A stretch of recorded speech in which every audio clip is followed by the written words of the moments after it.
doing another one today about merging of Screen Actors Guild. I'm very, very upset, and my people with me today are very upset. And the actors out there, you better open and think what you're doing, and I'm serious. Sally Kirkland, how are you? Hi, Skippy. Thanks for having me. Sally, I'm telling you, people are getting very upset, but it's not doing it. Tell me, what are we going to do, this merging? Well, I think part of, first of all, I want to say I'm really honored to be here today with the National Treasurer of Screen Actors Guild, Kent McCord. He's a busy man, and it was not simple. Hi, Kent. How are you? I'm good, thank you. But he's here. And I really want to ask him some questions, if that's okay with you. Yeah, you can focus on both of them in one camera if you wanted to. Kent, you know, one of the things that I find fascinating is that 5 ex-presidents of Screen Actors Guild have come out against the merger, including our beloved Ed Asner, who's sent out a statement that's going to be gotten out to the public, which has made some of us cry, and William Daniels and Kathleen Nolan, Howard Keel, and Charlton Heston. They've all come out against the merger. Can you talk a little bit about that? Well, I think that it's significant that that people with different points of view, from Ed Asner to Chuck Heston, You're darn have, right, have a Republican. have come together on this. Well, I think Chuck is an independent, but one of the things that has happened with both of these gentlemen, and also Kathleen Nolan and Howard Keel and Bill Daniels, is that they have put the interests of the actor ahead of whatever other misgivings they might have about either agenda of either individual. And it is only in the interest of the actors that we sit here. I have been involved in my union for, first got elected in 1972 and served 11 years the first time around, and was a first vice president under Ed Asner.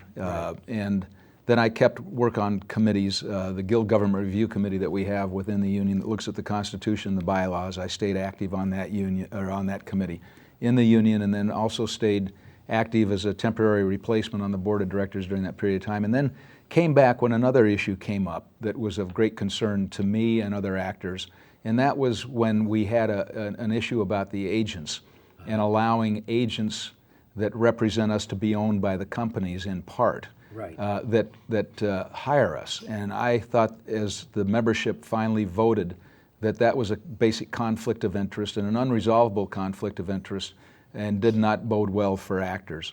That attempt was voted down by our membership a little over a year ago. In April 19th of last year, the membership spoke out, and that was an agenda item that was put forth by many of the same people who are trying to give away the union this time with this merger attempt. What I see here, I'm the National Treasurer of the Screen Actors Guild. This is a looting of the Screen Actors Guild treasury. And I have a couple documents here that I'd like to refer to, and these aren't my words. Right. These are documents that exist in the Constitution, the present Constitution of the Screen Actors Guild. For those members who are out there, they can look online on Screen Actors Guild, the Screen Actors Guild website. Right. And the role and responsibility of the Board of Directors, as it's presently constituted, is the general management and control of the affairs, funds, and property of the Guild shall be vested in the Board of Directors. And you come to the new Constitution of the Screen Actors Guild under this merged organization, and called it AMA? says, called AMA, the Alliance of International Media Artists. What is AMA, first of all? Well, it's called Alliance of International Media Artists, AMA. But I It's know an what acronym. Skippy But they're means. not, I mean, What they're is it? not. Are they actors? They're not What is it? actors, that's it. Well, the point is it's a grouping of different disciplines. You have recording artists, broadcasters, and the Screen Actors affiliate. We Right. become an affiliate. But to show you what happens here, in the new constitution of the Screen Actors Guild affiliate, Yes. now it's not a union anymore, it's an affiliate. Or The committee. Yes. role and responsibility of the Board of Directors. The Board of Directors shall be the highest governing authority within the Guild and shall have authority to manage and control the affairs of the Guild. Right. There are no funds and property any longer in the Guild. The Screen Actors Guild has given away the funds and property. And you have to go to this agreement to look at it. And again, I'm not, these aren't my words, ladies and gentlemen. These are the agreements. And the agreement states in the recitals here, in this affiliation and consolidation and affiliation agreement, Right. that effective as the date effective, which is the day that this would be consummated, that the Screen Actors Guild transfers to the union, AMA, Right. all of its rights, title, interest in, estate in, and to the assets, properties, rights, contracts, licenses, titles, privileges, and claims of every kind and nature, tangible, intangible. I mean, down to the last speck of dust in the broom closet gets given to this new organization. And Skippy, what occurs here? Who wins? Who wins? Yeah. In my estimation, it's my opinion that paid staff wins. I don't think that the Do you know what I heard? that the Screen Actors Guild members. I heard that one of the national officers or whatnot, staff of AFTRA, if this thing goes through, his salary will go up $150,000 more. And one does begin to wonder, are there payoffs? Is there little sweetheart deals? Because let's say that there's 100,000 actors in SAG, and let's say 1% of them, no matter what happens, they're going to be okay. Most of them produce their own film or own gross points. The other 99,000 actors, basically have depended on the union 70 years, right? Started by Jimmy Cagney and Eddie Kenner, those wonderful guys. June of 1933 Right. was when they started meeting in secret to put this organization together. So that actors were looking out for actors to make sure that we had health benefits, pension, that our wages were livable, that in my case I had at least 3 or 4 arbitrations I won when people tried to, screw me out of my money. And now suddenly it's like those 99,000 actors that are, I'm going to call, there's no more middle class, it's sort of like the working class as opposed to the aristocracy, the short list. They don't have, I don't think, any protection. And I heard this quote, and I have to say it. My friend Scott Wilson, Tom Bauer, you did the shows with me, with Tom and Scott before. Roger Ebert told them that, well, why would I want to be in a union with the actors? I have to critique their films every day. Is that what he said? That's what he said. And that's a basic admission of a conflict in a sense. Right. Now when we talk about the disciplines, I want to cover this one item about the $155,000 raise the day that this thing becomes consummated. The staff took care of themselves here. The staff, here is the document, interim co-national executive directors. The interim co-national executive directors shall be employed under such terms that will achieve parity in compensation.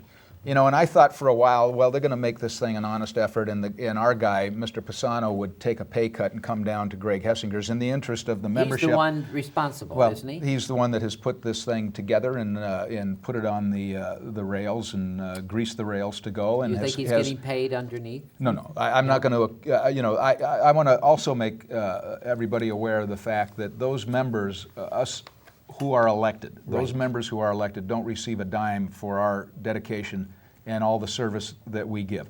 On the other side of this issue, and I think it's important to understand that no president of our union has ever been paid, no board member has ever been paid. Money is not in the equation for us. Except for the staff. But the staff gets paid. We set policy for the paid staff, and paid staff is supposed to follow that policy. There has been unilateral decisions made, for instance, in the FCC hearings that have been going on about consolidation within the media industry, where our paid staff aligned us with something that it never came to the board of directors, it never came to the executive committee. It was simply a commitment made, which I found to be conflicting with another part of our industry that was asking for a set aside of at least 50% of prime time on broadcast television, so that independent producers would have a chance to get back in the game. We know what's going on with consolidation.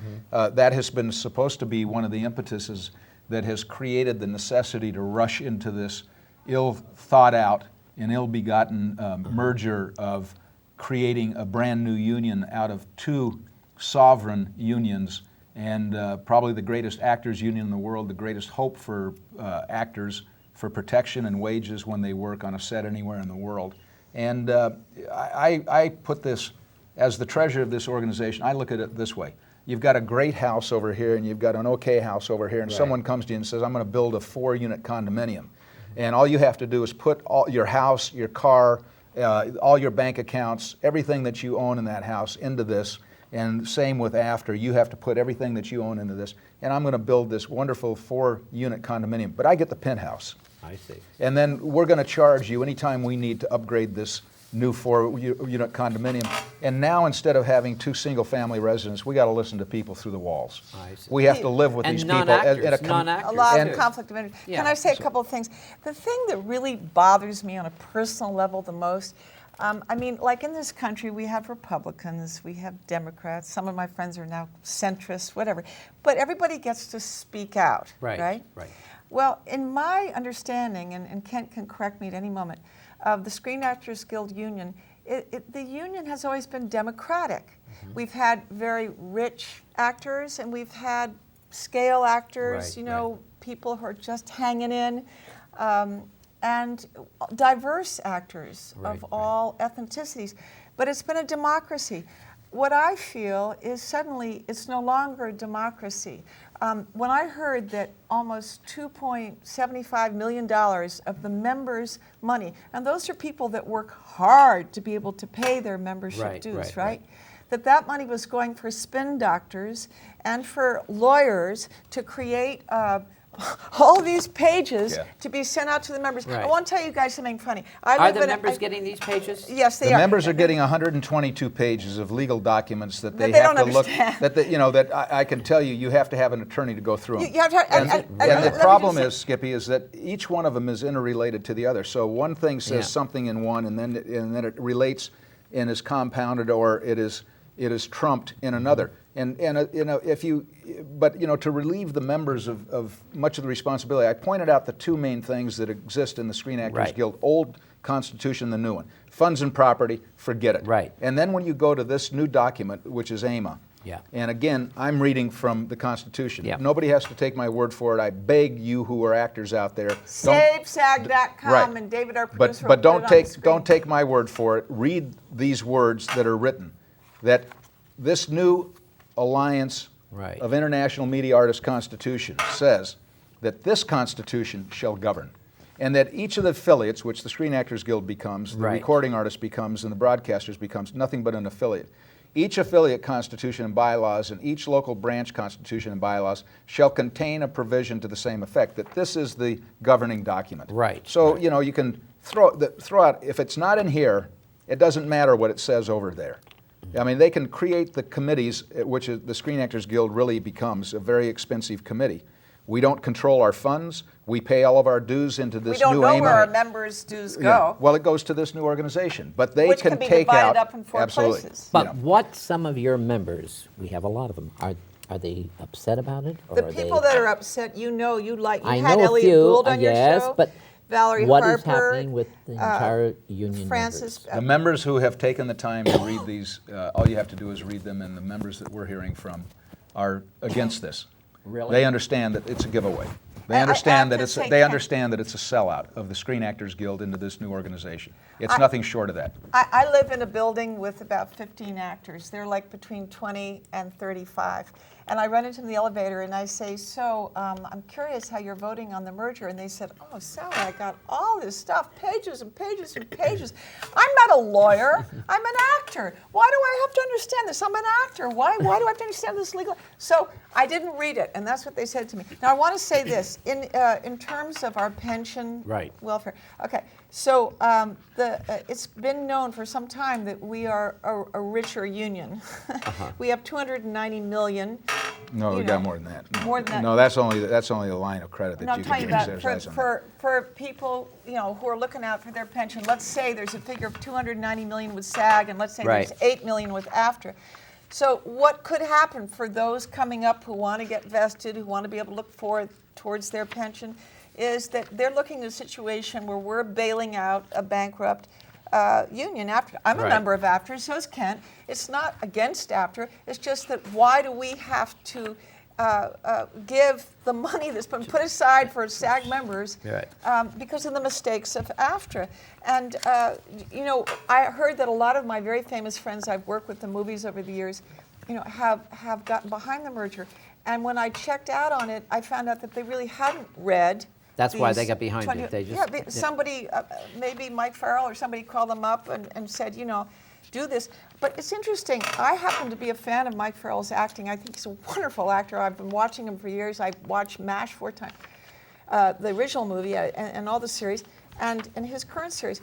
But there he was during the Iraqi war saying freedom of speech, Uh-huh. we can't have duct tape, we must have freedom of speech, and yet we've had press conferences over at the SAG building where Melissa and John Conley from AFTRA and Mike Farrell and Pisano, everybody, have said this is a unanimous vote. Both boards have voted this up. Well, in fact, both boards voted to discuss a merger. Right, right. But I know of at least 16 board members, including this one here, Right. who did nothing more than vote to discuss it. They didn't vote unanimously, we want a merger, and yet that went out on the news. I saw it, Channel 5 at 10 o'clock. I said, but that's not true. That's misinformation given out by public relations from SAG. You know, so what's interesting was we weren't allowed to go to that press conference, but they showed up at ours out on the street. So we're having duct tape over our mouth. I We are see. not allowed freedom of speech unless someone like yourself allows us to speak out. We don't have 2.75 million to send the members something. We've just raised, what, 35,000 or something that we're trying to get together a minority report. First time in 70 years of the union, we haven't automatically been able to have a minority report. No, let me correct that. Let me Okay. correct that. Okay. The Guild has the authority. It's a Guild policy that there's a threshold that was created that if a minority member voting inside the board of directors Right. achieved that threshold, then the board didn't need to act. The minority had a right to include a minority report. It's a board policy. That board policy can be altered on a vote. And essentially, we asked for a minority report on this most important issue since the founding of this union, since we felt that members needed to see both sides to make an informed decision on this. Right. And we were denied that minority report. What that does then is it puts the burden on us to go out and raise the money to counter the $1.75 million that the Screen Actors Guild is spending and the $1 million that AFTRA is spending in this attempt to put these two unions together. And we have to raise the money to be able to reach the membership. We are being denied certain access to, for instance, they are doing phone polls. Interestingly, they've given phone poll companies our names. Right, I get a phone call and the person says, Kent McCord, and I say, yes, and they say, this is Precision Polling, and I'd like to ask, you're a member of the Screen Actors Guild, yes. We'd like to ask you a question. If the merger were to take place, and I said, excuse me, where are you calling me from? I can't reveal that to you. Yes, oh, yes. They know they're talking to me. Paul Dandridge, a longtime newscaster here in this marketplace, same phone call, knew they were talking to Paul Dandridge. Now, they're asking people how they're voting on this. We have a right to a secret ballot. It's guaranteed by Congress. It's guaranteed by the National Labor Absolutely. Relations Act. Absolutely. Under the Labor So they're Management asking Reporting. the people about, well, How they're going to vote in a, That's- without informing them, but you have a right Yeah. not to answer this question. Yeah. And they know who they're talking to. So what is the union doing with that information? And also the fact that they've given out numbers, which we're being deprived of. Right. They're also charging us $3,500 to access an email list that within the Guild, all they have to do is move a mouse onto a forward button, click it, and send out 42,000 emails to members. Right. We are being made to pay to a third-party vendor $3,500 for the same service. Really? Yeah. So there is no democracy. You know, No, so This is not at not all. democratic. you know, we asked. They started holding information meetings over at the Guild. They have deprived us from putting material out in the lobby of the Guild building where they have materials. At the credit union where they have materials, we're not allowed in there. At the Screening Society, at the Directors Guild, they have a table set up inside. Right. They have relegated us to the street, and if anybody steps onto the property, they've been threatened with arrest. They are sending over staff people, I was told today, and I'm going to find this out. Well, I won't even go there because I don't know the answer to the question. Right. So I won't speculate on this. I know what is happening here. We have been deprived, and they've created an artificial economic barrier to our reaching the membership.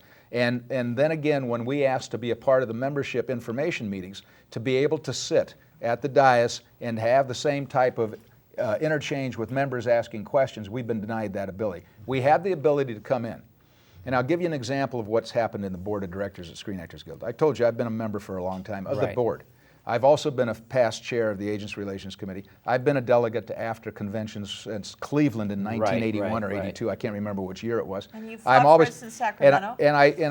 I also have been around the world representing actors. Right. I helped create a motion that said that neither one of these unions would undercut the other in the Right. creation of collective bargaining agreements, only create things that improved the wages and working conditions. Right. And that became policy of AFTRA and later became policy of the Screen Actors Guild in 1999. And as that, I was not allowed on the Screen Actors Guild After Relations Committee. I'm the second highest elected officer in our union. I told them I was ready, willing, and able to serve on this committee. They didn't want to hear it. However, in the day that we debated this issue to give this union away, Right. I was allowed 2 minutes as a first-time speaker, and when it was moved to extend, during a debate, I finished my 2 minutes, they called time, someone said move to extend, which I would have gotten 1 more minute. Right. Somebody stood up and challenged my being allowed 1 more minute. We had a vote nationally to allow me 1 more minute that took about 10 minutes, and I was allowed to finish just barely in this room, allowed to speak for 1 more minute. And then after this debate is over with, and they've given away this, they've said that the board of directors recommends, after looking at these documents for a time that constitutionally they couldn't have even changed an amendment to this union. They voted to give this away. A member comes up who's from a branch and says, your argument wasn't persuasive. I'd had 3 minutes. It's ludicrous. But you're an after member. I'm an after member and I'm a Screen Actors Guild member. And a Screen Actors Guild. Yeah. But Kent, you were an Adams 12. Adam 12, yeah. The Adam 12. You have done a lot of television. I've been a So I've you're been a not just a member motion since- picture star. Well, I've been a- You have also done television. Oh yeah, but I'm See? more of a I've done some movies, but Yeah, I've done but most of my television. career has existed in television. So there is. I've you done. know, I'm a vested member of AFTRA. They owe me a pension. I've told you that. Right. I do now. I do Hidden Valley Ranch dressing voiceovers. They run both on radio and they run on television. Right. So I'm still paying into my AFTRA pension. But I want to say something about there was a dispute recently because a document was revealed that stated that the pension plans, the attempt to merge the pension plans of our two unions would not be in the best interest of the participants. And we have been vilified as management shills because this document became known. And the Guild had worked very hard to keep it secret from the members. And just in a backstage, John Connolly, who is the present president of AFTRA, had said one of the reasons that the health and pension plans are separate from the unions themselves is that that's the way the law is set up. Also under those laws, half the trustees are appointed by the unions, half are appointed by management. The good news is management and union trustees are required by law under the sanction of criminal penalties that their actions can only be in the interest of the participants of the plan. So the management trustees cannot act in the best interest of their companies, and at the same time, union trustees cannot act only in the best interest of the union. They must act in the best interest of the participants, the people who are covered by the plans. And that pretty well covers it. So the next thing that happens is when it's revealed that the management trustees have determined that it's not in the best interest of the plans, all of a sudden they're calling, I take personal offense at this because of the service I've given to this membership, and I've stood up and I've sat across from management. My first negotiation that I sat in on was 1974 in the Motion Picture Television Agreement. And to be called or implied that we're management shills is an amazing leap, when what would happen here is that, as Mr. Connolly has rightfully pointed out, if they believe that the management trustees or that the union trustees are acting in the interest either of management or the unions, then they should bring those trustees up on charges for breaching their fiduciary responsibilities here. And that's what they should do. If they think that the report that we have talked about, this Mercer report, is a fabrication meant to undermine this unholy alliance that they're trying to create here, that the people who don't believe like I do want to put these, and give away Screen Actors Guild assets down to the last speck of dust, as I've stated. If they think that these management trustees are working only to the benefit of management, then they need to bring these management trustees up on charges. And that'll settle the whole thing. But as Mr. Connolly rightfully pointed out, they can only work, and I'm a participant. Sally is a participant. If you're after Screen Actors Guild, you're a participant because you've paid into these pension plans. They cannot turn their back on the participants of this plan for their own interest. And if they do, they're in breach of their fiduciary responsibility. So there's a clear remedial effort that they can make to ensure that the trustees only look to the interests of the participants. And I challenge them to do what they need to do, if that's the way they feel about this. Kent McClure, Sally Kirkland, where are we going to go with this? Where do you see what's going to happen? Where do you think? SaveSag.com, if No, David will put what it up on screen. is going- Well, no, but seriously, there's a lot of people who want to know more. I was with I Jackie understand. Bissett yesterday. She said, I want to know more, I want to know more. If you go into www.savesag.com, it's got all the information. And where we can go is we have a month. Are we going to We say have this? about a month. We're going we to have save, not only that, we're going to save AFTRA. We are? One of the things that, one of the other things that I've been hearing is that they are spreading a vicious rumor that we are trying to decertify AFTRA, and nothing could be further from the truth. Right. The fact of the matter is, I want AFTRA to be saved. Broadcasters and recording artists and the actors who have been represented by AFTRA have a right to have their union exist. What we want to do, though, is we want to come to a settlement over some issues as we did in 1952. And I have the documents here and we can go in them. I don't want to, but just know that in 1952, when television was emerging, Right. and AFRA became AFTRA, Yeah. and we had I the remember radio it. shows that were, and I happen to, Yeah. I'm one of those people. You're Ozzie and Harriet. You were I Ozzie and was an Harriet. Ozzie and Harriet, and I also did Dragnet. So Dragnet I worked with Jack Webb. I worked with Yeah. two of the people that created the medium and crossed over from radio into television with both of their radio shows. Right. The Adventures of Ozzie and Harriet and then Dragnet.